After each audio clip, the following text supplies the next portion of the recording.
आपने अक्सर तमाम घरों और ऑफिसों में गोल मटोल हंसते हुए लाफिंग बुद्धा की तरह तरह की मूर्तियों को देखा होगा।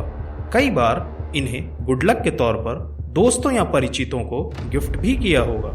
लेकिन क्या कभी ये जानने की कोशिश की कि आखिर लाफिंग बुद्धा कौन थे और इनकी मूर्ति को इतना शुभ क्यों माना जाता है, क्यों ये हमेशा हंसते रहते हैं? आइए हम आपको बताते हैं। लाफिंग बुद्धा गौतम बुद्ध के कई सारे शिष्यों में से एक थे। जापान में रहने वाले गौतम बुद्ध के इस परम शिष्य का नाम होतेई था। होतेई को जैसे ही आत्मज्ञान की प्राप्ति हुई तो उन्होंने हंसना प्रारंभ कर दिया। जिंदगी भर वे ऐसे ही हंसते रहे। होतेई एक गांव से दूसरे गांव को जाते थे और लोगों को हंसाते रहते थे। गांव वालों को उनके साथ रहने में आनंद आता था। हालांकि कभी कभार वे उनकी हंसी को देखकर आश्चर्यचकित भी होते थे कि आखिर वे क्यों हमेशा हंसते रहते हैं, इसके पीछे की क्या वजह है। होतेई की सबसे बड़ी खासियत ये थी कि वे कहीं भी हंसना शुरू कर देते थे। बीच बाजार में खड़े होकर भी वो जोर जोर से हंसते रहते थे। लोगों ने उनका नाम लाफिंग बुद्धा रख दिया। होतेई कभी भी कोई उपदेश या प्रवचन नहीं देते थे, लेकिन उनके व्यक्तित्व में एक ऐसा चुंबकीय आकर्षण था कि वे जहां भी जाते थे सभी उनको घेर कर खड़े हो जाते थे।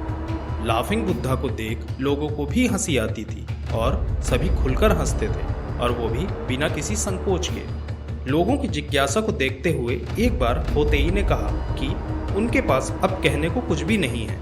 उन्होंने लोगों से कहा कि तुम लोग बेकार में ही अक्सर रोते रहते हो। लोगों को जी भरकर हंसने के लिए एक मूर्ख की आवश्यकता है जिन पर सभी हंस सके।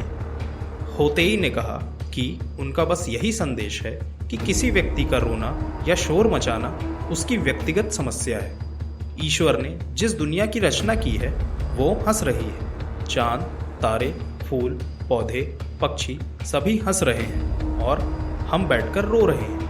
होतेई दुनिया को बस यही बताना चाहते थे कि लोग इस भ्रम से जागें और खुश रहें, मुस्कुराएं। होतेई ने एक सन्यासी के रूप में अपनी जिंदगी को बिताया। एक दौर था जब जापान के विभिन्न क्षेत्रों में घूम घूम कर उन्होंने सभी को हंसाया।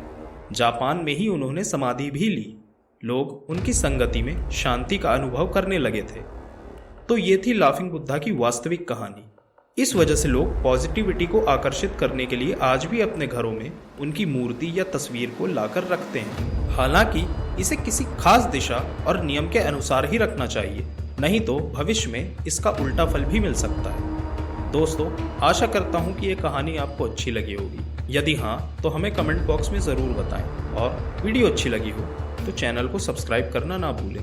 धन्यवाद।